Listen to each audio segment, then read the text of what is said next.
से हम लोगों ने एक संदेश देने की कोशिश की है कि हमारे देवी ये लो पैसे ले लो, तुम सब कर लो। साधु भूखा भाव का, धन का भूखा नहीं।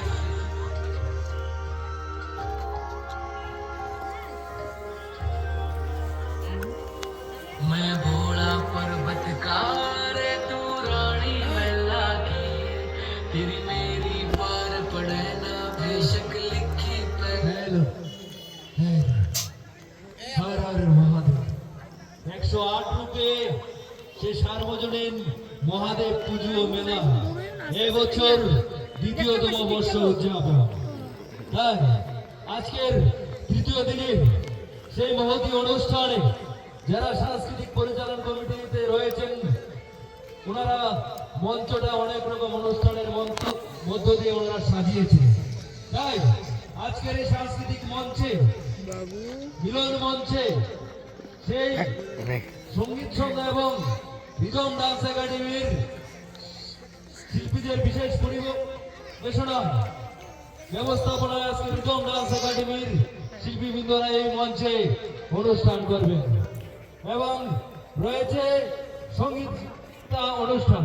তাই সকলের সাদর আমন্ত্রণ রাখছি আজকের তৃতীয় দিনের এই মহতী সন্ধ্যা সাংস্কৃতিক প্রেমী সজ্জন মন্ডলী সকলের কাছে আমাদের আবেদন, আসুন সকলে মিলে সাজিয়ে তুলি সেই সম্মতির বার্তা, সেই মহাদেব পুজোকে কেন্দ্র করে মিলন মেলায় রূপে রূপান্তরিত হোক এবং সেই কমলপুর মহকুমায় সেই গত বছর প্রথম বর্ষ উদযাপন, তাই এবছর দ্বিতীয়তম বর্ষ উদযাপন।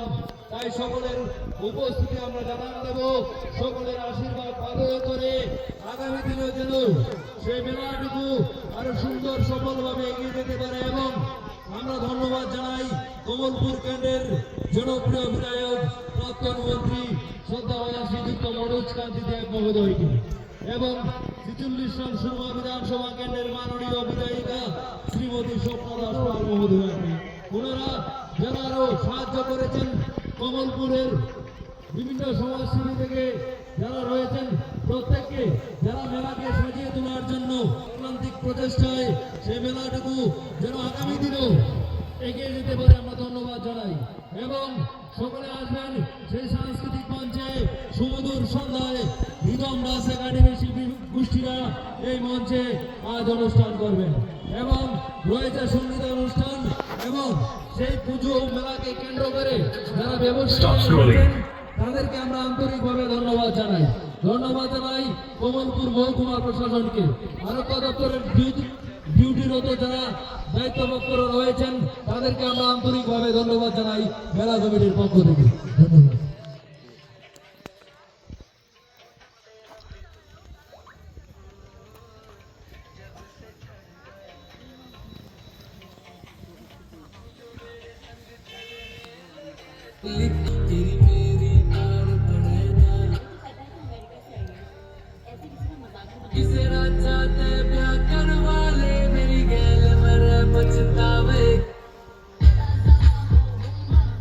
There's more to the world than what you see. Vivo X200T.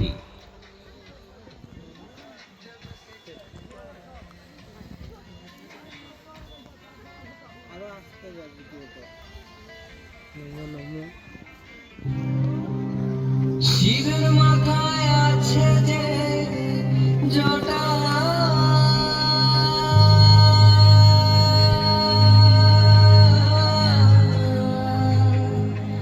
এই জটগুলো সব গোটা গোটা, এই কৈলাসেতে রূপের চটা, ঘরের পশুপতি কৈলাসেতে রূপের চটা, ঘরের পশুপতি। বাবার মাথায় আবার গঙ্গা